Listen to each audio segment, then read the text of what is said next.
We know the new so-called not-so-supreme leader is wounded and likely disfigured. His father, dead. He's scared, he's injured, he's on the run, and he lacks legitimacy. It's a mess for them. There is some traffic moving through there. We've made it a priority to target Iran's mine-laying enterprise, their mine layers, the naval bases and depots, in addition to the missiles that could influence the straits. And CENTCOM continues to attack those efforts.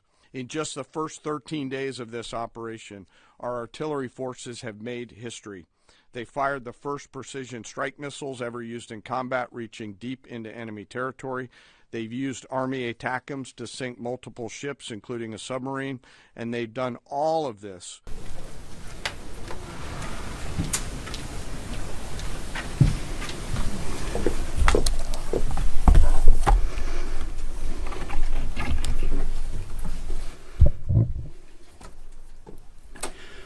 Good morning. I'll start, as we often do here at the Department of War, with the bottom line up front.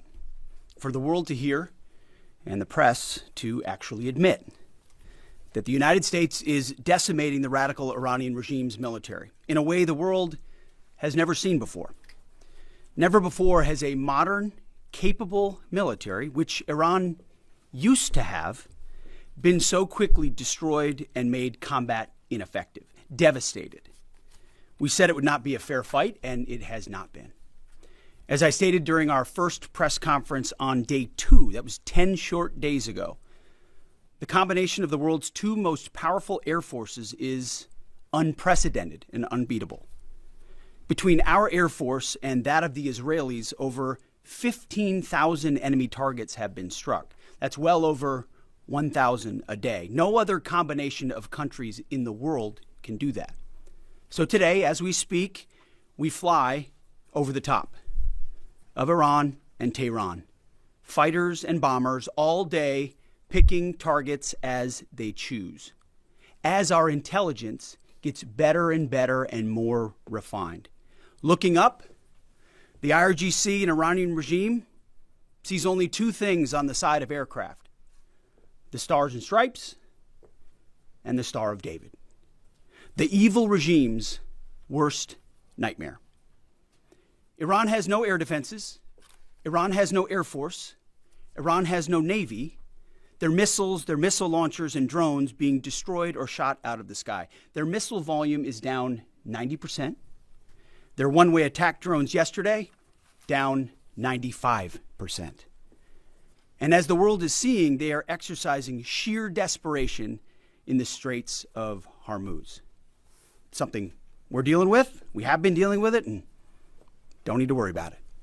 We're on plan to defeat, destroy, disable all of their meaningful military capabilities at a pace the world has never seen before.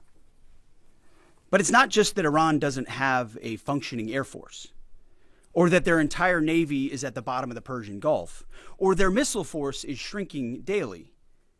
Even more importantly, they also don't have the ability to build more. That's the most important component I'd like to emphasize today. Soon, and very soon, all of Iran's defense companies will be destroyed. For example, as of 2 days ago, Iran's entire ballistic missile production capacity, every company that builds every component of those missiles, has been functionally defeated, destroyed. Buildings, complexes, and factory lines all across Iran destroyed. So we're shooting down and destroying what missiles they still have in stock, but more importantly, ensuring that they have no ability to make more. Their production lines, their military plants, their defense innovation centers, defeated. Iran's leadership is in no better shape. Desperate and hiding, they've gone underground, cowering. That's what rats do. We know the new so-called not-so-supreme leader is wounded and likely disfigured. He put out a statement yesterday, a weak one, actually, but there was no voice and there was no video. It was a written statement. He called for unity. Apparently killing tens of thousands of protesters is his kind of unity. Iran has plenty of cameras and plenty of voice recorders. Why a written statement? I think you know why. His father, dead. He's scared, he's injured, he's on the run, and he lacks legitimacy. It's a mess for them. Who's in charge? Iran may not even know. With every passing hour, we know, and we know they know, that the military capabilities of their evil regime are crumbling. They can barely communicate, let alone coordinate. They're confused, and we know it. Our response? We will keep pressing. We will keep pushing, keep advancing. No quarter, no mercy for our enemies. Yet some in this crew, in the press, just can't stop. Allow me to make a few suggestions. People look up at the TV and they see banners, they see headlines. I used to be in that business, and I know that everything is written intentionally. For example, a banner or a headline, Mideast war intensifies, splashing on the screen the last couple of days, alongside visuals of civilian or energy targets that Iran has hit, because that's what they do. What should the banner read instead? How about Iran increasingly desperate? Because they are. They know it, and so do you, if it can be admitted. Or more fake news from CNN. Reports that the Trump administration underestimated the Iran war's impact on the Strait of Hormuz. Patently ridiculous, of course. For decades, Iran has threatened shipping in the Strait of Hormuz. This is always what they do, hold the strait hostage. CNN doesn't think we thought of that. It's a fundamentally unserious report. The sooner David Ellison takes over that network, the better. Another example of a fake headline that I saw yesterday, war widening. Here's a real headline for you for an actual patriotic press. How about Iran shrinking, going underground? You see, Iran's leaders are hiding in bunkers and moving into civilian areas. The only thing that is widening is our advantage. Not to mention our Gulf partners stepping up even more, now going on the offense, and have always been with us on the defense with collective and integrated air defenses. Our will, it is unshakable. Our options, maximized, and our capabilities still building. We're going up, they're going down. As I said from the start, President Trump holds the cards. He'll determine the pace, the tempo, and the timing of this conflict. His hand firmly on the wheel, as well as on the throttle setting. America first, peace through strength, in action.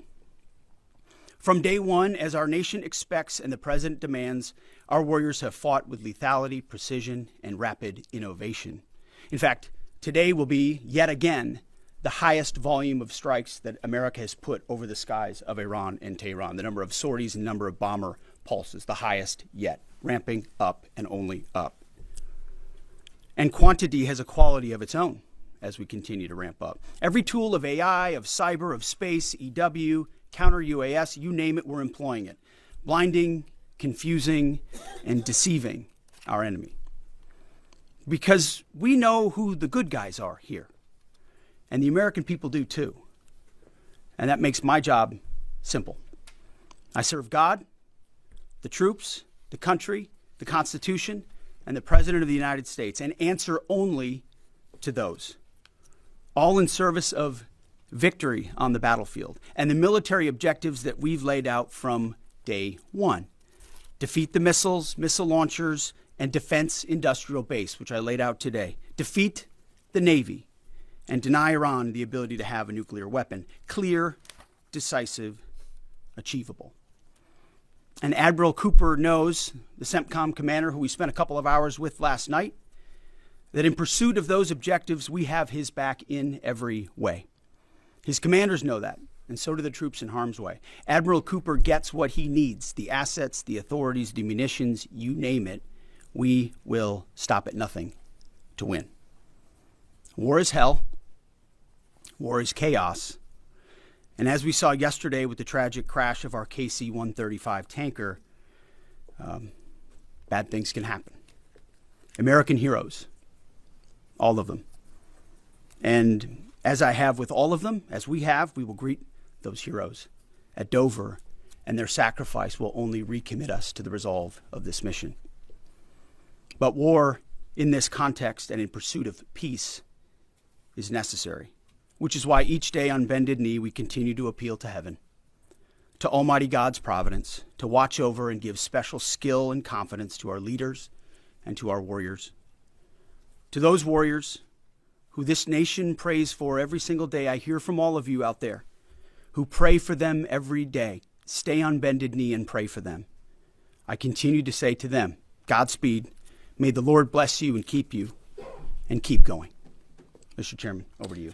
Thank you, Mr. Secretary, and good morning, ladies and gentlemen, and thank you for joining us today. Before I start with an update, I also want to address the tragic loss of our KC-135 refueling aircraft yesterday. The incident occurred over friendly territory in western Iraq while the crew was on a combat mission, and again was not the result, as CENTCOM has said, was not the result of hostile or friendly fire. We're still treating this as an active rescue and recovery operation. As CENTCOM announced this morning, 4 airmen have been recovered, and the Air Force and U.S. Central Command will provide updates as information becomes available. Please keep these brave airmen, their families, friends, and units in your thoughts in the coming hours and days. Our service members make an incredible sacrifice to go forward and do the things that the nation asks of them. It's a reminder of the true cost of the dedication and commitment of the Joint Force. We're also aware of a fire on board the USS Gerald R. Ford. We're thinking about the crew there who are injured in the fire. We believe and hope that everyone will be okay, and we're grateful for that. And for any further questions on that, we'd refer you to NAVCENT or to the Navy. This morning, we enter the 13th day of Operation Epic Fury, and we continue to make progress towards our military objectives. As the Secretary said, today will be our heaviest day of kinetic fires across the operating area. CENTCOM continues to attack ballistic missile and drone capabilities so that they are no longer a threat to U.S. forces, our bases, or our partners.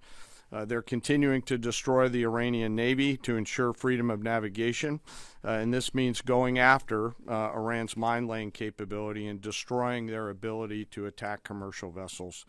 And we're targeting their defense industrial base so they cannot rebuild the capabilities that can harm America's interests or our partners in the future. As Admiral Cooper said in his update on Wednesday, Iranian combat power continues to decline as a result of the continued strikes, as the Secretary talked about. We've attacked over 6,000 targets, and our strike packages continue to launch every hour, and we've maintained an unprecedented number of sorties up overhead of Iran. CENTCOM is now persistently over the enemy, and as a result, we've seen a reduction in missile and one-way attack fires, as the Secretary said. In less than 2 weeks, we've rendered the Iranian Navy combat ineffective and continue to attack naval vessels, including all of their Soleimani-class warships, which were armed with anti-ship missiles and anti-aircraft weapons. We've made progress, but Iran still has the capability to harm friendly forces and commercial shipping, and our work on this effort continues. But I want to make something clear. The only thing preventing commercial traffic and flow through the Straits right now, which there is some through the Straits, is Iran. They are the belligerents here holding the Straits closed, although there is some traffic moving through there. We've made it a priority to target Iran's mine-laying enterprise, their mine layers, the naval bases and depots, in addition to the missiles that could influence the Straits, and CENTCOM continues to attack those efforts. And we continue to make progress on the industrial base to include factories, weapons, warehouses that are stored in, and we will continue to do so in the coming days, especially today. Now, as I often do, I want to share a little bit about our incredible joint force.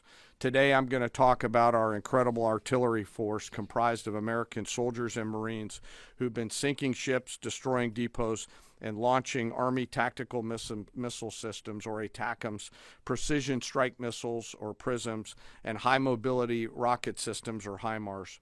From outside Iran, our Army and Marine artillerymen are hitting sites that Iran relies on to project power beyond their borders and protect our deployed. In just the first 13 days of this operation, our artillery forces have made history. They fired the first precision strike missiles ever used in combat, reaching deep into enemy territory. They've used Army ATACMS to sink multiple ships, including a submarine, and they've done all of this with the precision and determination that comes from relentless training and trust in each other and in their weapon systems. Yesterday, I had the incredible honor and privilege of speaking with some of our young soldiers from the 3rd Battalion, 27th Field Artillery Regiment out of Fort Bragg, North Carolina, the unit and the crew that fired the first precision strike missiles. The soldiers I met came from all over this great country: New York, Texas, Delaware, California. One had been in the Army only 6 months and been in the unit for 2 months and was already deployed. He was the youngest at 20, but you would not know it from the way that they talked about their mission. The others were 22 and 28 years old.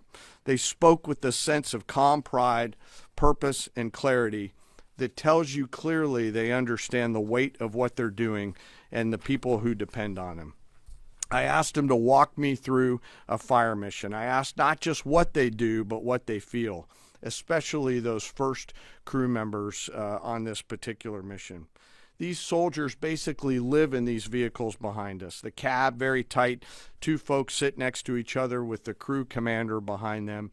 It's jammed inside there with their personal weapons and kit. And they sit and wait for a fire mission. And when that fire mission comes, they close the armored doors and begin to program the systems. They then throw 3 simple toggle switches, and 10 to 15 feet behind them, a rocket motor ignites, and the round is headed downrange to do the nation's work. I asked these youngsters, these young, awesome Americans, what does that feel like? And one of them just looked at me and said, "It's awesome." No drama, no hesitation, in the middle of the day, in the middle of the night, in the sun, the rain, and the snow, flawless execution. Their Marine counterparts are out there doing the same thing every night. Same work, same pressure, same expectations, same results. And we hand tremendous and enormous responsibility to these young Americans, and they carry it with a level of maturity, grit, professionalism, and tenacity that makes me incredibly proud to be a part of their joint force.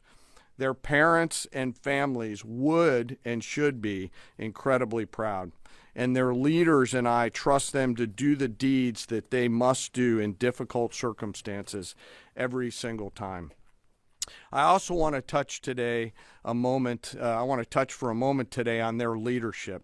These young Americans are led by extraordinary young leaders out at the tactical edge. Yesterday, the battery commander and her NCO were there with this crew on the same video screen. The 2 of them hardly said a word. They didn't have to. In their eyes, and in particular the commander's eyes, you could see the quiet trust and confidence she had in these soldiers and the rest of their battery. It came through loud and clear, and we appreciate their leadership. When I asked these soldiers yesterday, what is it that you need from the Secretary and I, they looked at each other, paused for a moment, and looked back at me and said, "More rounds, sir." It was awesome. So thank you to those soldiers and Marines out on the firing line supporting our mission, and thank you to their families. Our joint force will continue today to deliver dynamic fires against the enemy from the land, sea, and air. We remain deeply grateful for their service, and for the 3rd time today, I'll mention that today will be our busiest day. This mission remains complex, dangerous, and difficult, and every service member has a family waiting for them to return home. And I want to thank all of the families today who are supporting their deployed forces and those doing the work here in the States.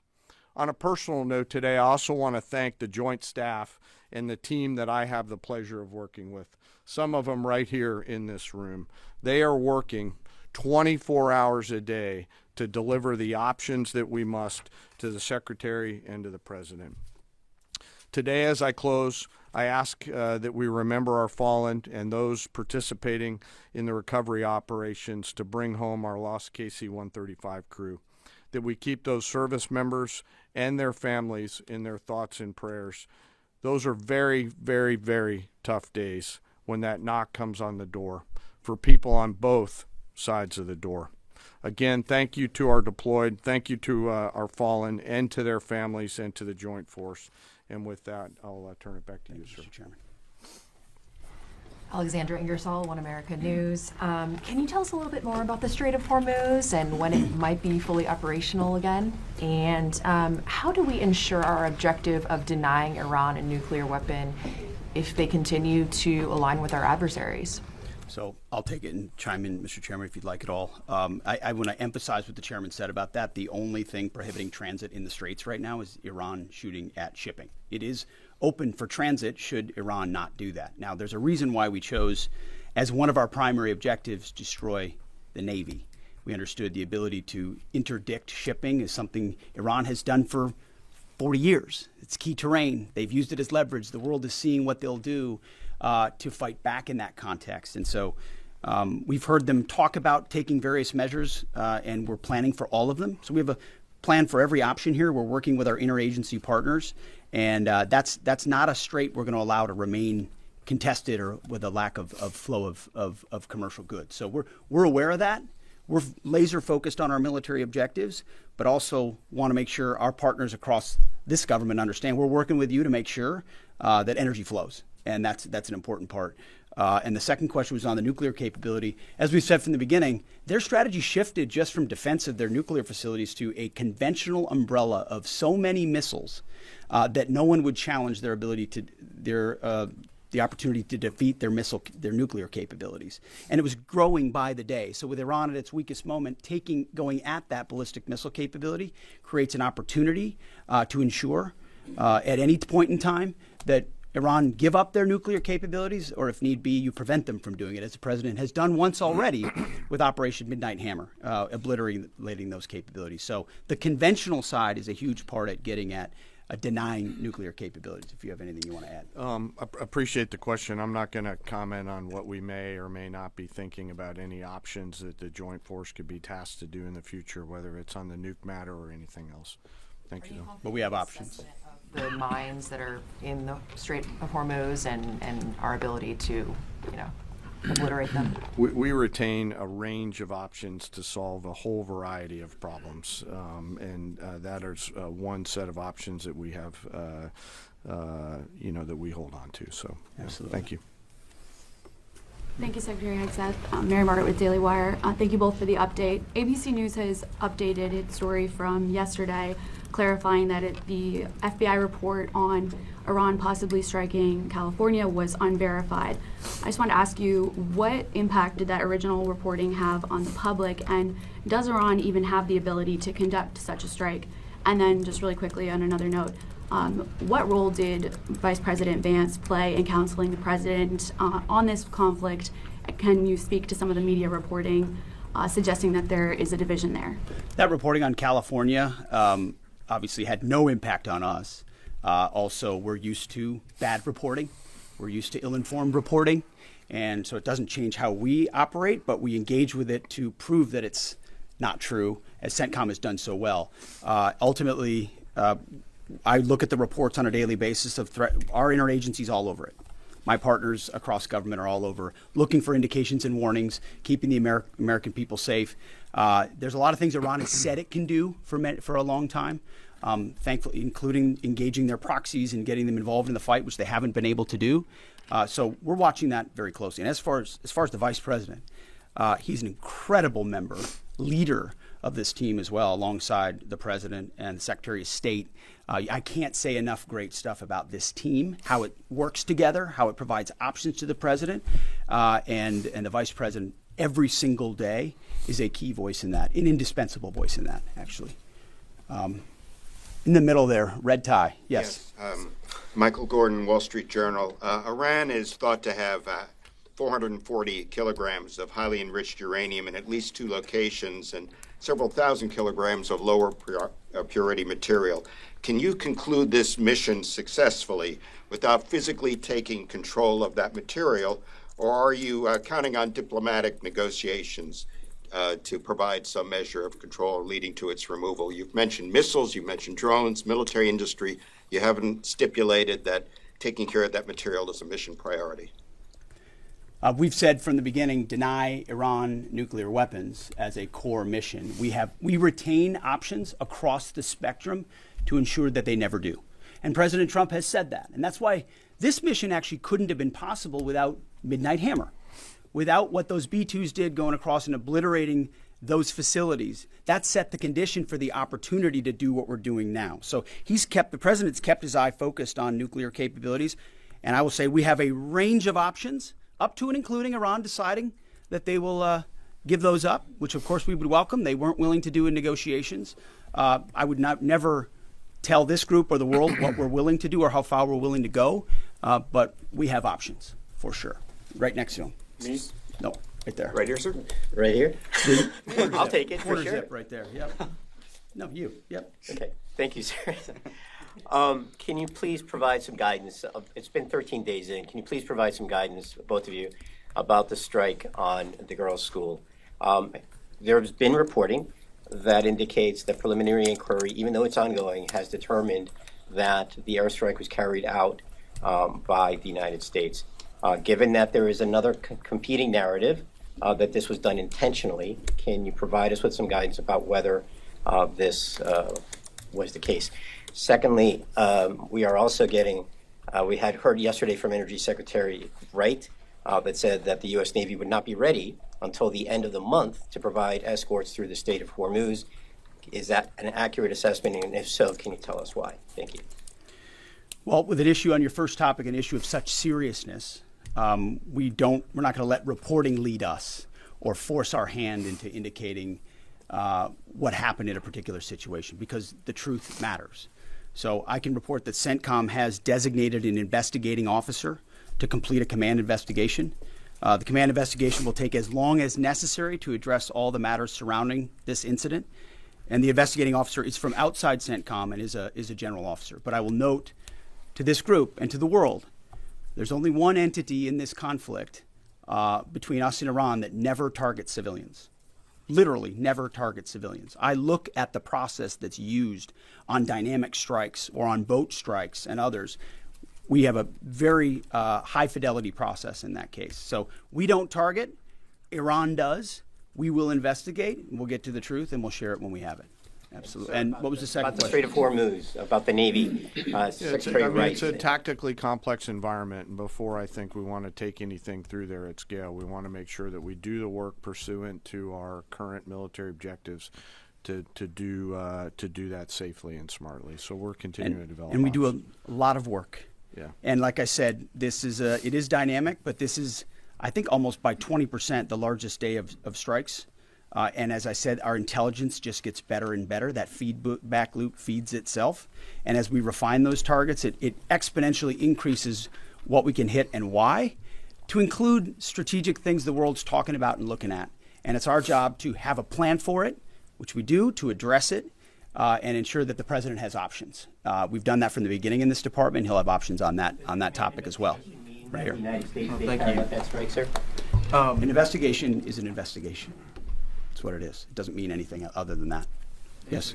Ryan Morgan with the Epic Times. Regarding today's busy day of strikes, last week you guys discussed the progress of the air campaign to gain air superiority and to transition from these standoff weapons launched at range to more overhead strikes. Can you now say that these strikes today are going to rely entirely on stand-in over-the-top weapons, or are standoff range weapons still in play? It's a great question. I can say, based on the report I read this morning at 0600, only 1% of the munitions we're using today are standoff munitions. The rest are over-the-top, the types of which we have a plethora, which was our goal from the beginning. You use standoff, which are more exquisite. You transition to a much larger magazine depth, ensuring that you're preserving all the capabilities you have and your options across the force. Absolutely. Has Iran placed any mines Right since here. the war Lisa. started? Is Iran placing new mines? We've heard them talk about it, just like you've reported recklessly and wildly about it. But we have no clear evidence. We have no clear evidence of that. Thank you, Right sir. here. Mr. Secretary, given everything the U.S. have accomplished in the last 24 hours, as of today, how do you define success in this military option? And has that definition changed from day one? And also regarding Iran government telling countries hosting U.S. American bases that they could face attacks. What is the Pentagon doing about that? First question is, what is the Objective? How do you define success as of today? Yeah, I mean, we define success, again, 12 days in, 13 days in, by reaching the military objectives that we've laid out. Launchers, missile launchers, defense industrial base, their Navy, the ability to project power in the naval sense, leading toward denying them to get a nuclear weapon. And we've got internal metrics that look at that we represent to the president, who then can decide how long he'd like to continue in pursuit of those military objectives. So that hasn't changed. There's a lot of things a lot of people talk about. What they want us to do, or what we should do, or what we should stay focused on. And again, I've addressed this before, and I think it's worth saying again, mission creep, or expansive missions, or prolonged timelines, or democracy building, or nation building, you name it, has not been part of what President Trump wants us to be involved in. We're solving for something here, this particular mission set, but also recognizing this country's conditioned to previous leaders, whether it's George W. Bush or Barack Obama or Joe Biden, who had these expansive, nebulous mission sets that kept changing all the time. So the timeline kept moving, and we kept pouring more troops in and on the ground. And then pretty soon everyone wonders, like I did in Afghanistan in 2012, what's our mission here? I'm not clear what it is. We're taking the opposite approach here and saying we've defined these objectives. We're pursuing those objectives. The president has his hand on the throttle and will decide ultimately when they've been reached that serve the purposes of the United States of America, American interests first. Yeah, right here. Thank you, Secretary Hegseth. Polls show over 80% of Republicans support the president's military action in Iran, but there's some consternation in parts of the party, particularly from your fellow Fox News alum, Tucker Carlson. He called the war disgusting and evil, and then said of unconditional surrender, which the president has called for, means foreign troops get to rape your wives and daughters. Have you heard these comments, and what's your reaction to them? We're busy executing on behalf of great patriotic Americans with a clear mission that's 47 years overdue, and we're going to execute on that regardless of what people say about it. Yeah, right here. Secretary, you have said that the U.S. military has essentially aerial superiority, naval superiority over Iran, yet we're not escorting ships through the Strait of Hormuz. Why? How did you not plan for this? We planned for it. We recognize it. Because ultimately we want to do it sequentially in a way that makes the most sense for what we want to achieve, and ensure that we're sending the right signals to the world when we do so. So when Chris Wright speaks or we speak, it's based on a full assessment of what we're up against, what we want to say to the world, how that we want them to see and understand the conflict. It's like this whole idea of the war widening. That's what the press wants to make it look like it's widening and chaos is ensuing. No, we're actually closing in on grabbing hold of and controlling what objectives we want to achieve and how we want to achieve them. It's called shaping operations and setting the conditions. But when you shape the environment, you don't always tell. I mean, foolish political leaders and foolish military leaders of the past will hang an exact deadline on it. Or here's exactly when we'll do what we're going to do. Or here's how long it's going to take us. And then if you meet that, maybe you meet it. But if you don't, you fail. And if you're far beyond, we know exactly what we're shaping and why. We're sending those signals working across the interagency. The Strait of Hormuz is something we've paid attention to from the beginning. And the American people can rest assured we will ensure that our interests are advanced, no doubt. Yeah, right there, green jacket. Mike Bress with the Washington Examiner. How many American casualties have there been, and where were the American service members when they were injured? I mean, it's a bunch of return to duty. So we've had the large majority have gone in for some medical treatment and return to duty. We've had in Kuwait, Jordan, down across the southern flank a little bit, a variety of places, most from one-way attack strikes. But I want to clarify that. I think what we've tried to do here is clarify Saudi those numbers rather than saying KIA or WIA, wounded. Be more clear about that because the overwhelming majority, almost 90%, thank God, are returned to duty. Minor injuries returned to duty, and so that number can look a certain way, and our job is to add some fidelity to it. Absolutely, right here. Thank you, Mr. Secretary. David Zia, Real America's Voice. Can you share what types of munitions have been used on the attacks on commercial shipping? Have any hit mines? And are USVs, unmanned surface vehicles, being used? And just a quick follow-up, were there any arrests in Fort Campbell with the drone thefts? I'm not familiar with the Fort Campbell thing. The strikes that Iran has taken on shipping up north in the vicinity of Kuwait have been, I believe, from surface-to-surface missiles up there. We've not seen any USV activity out of Iran that we've seen in the Gulf at this point. Nor have any ships hit mines or anything. Yeah, there's like been that. no. It's still flowing thank through you. the. There's strait. been no strikes that we. One more time, right here. Thank you so much. Heather Mullins, Lindell TV. My first question is, President Trump is set to meet with Xi Jinping in a couple weeks. How much support, if any, has China been given the Iranian regime? And then the second question, I know President Trump calling for an unconditional surrender from Iran. Given that the U.S. is working in partnership with Israel on this whole operation, is Iran expected to meet demands of both countries or just the U.S., and what are those demands? Well, we're proud to partner with the incredible capabilities the Israelis have, but our objectives are our objectives, and so when those are met, as we meet those, we'll set the tempo of when those are met. What was the first question? He's meeting with Xi Jinping. Oh, yeah. In a couple The president weeks. has a historic relationship with President Xi. They look forward to having a dynamic conversation. Two powers. President Trump ultimately has established terms of that relationship which advance the United States of America, and that meeting will continue to ensure we advance that. That's all I've got. Thank you very much. Appreciate it.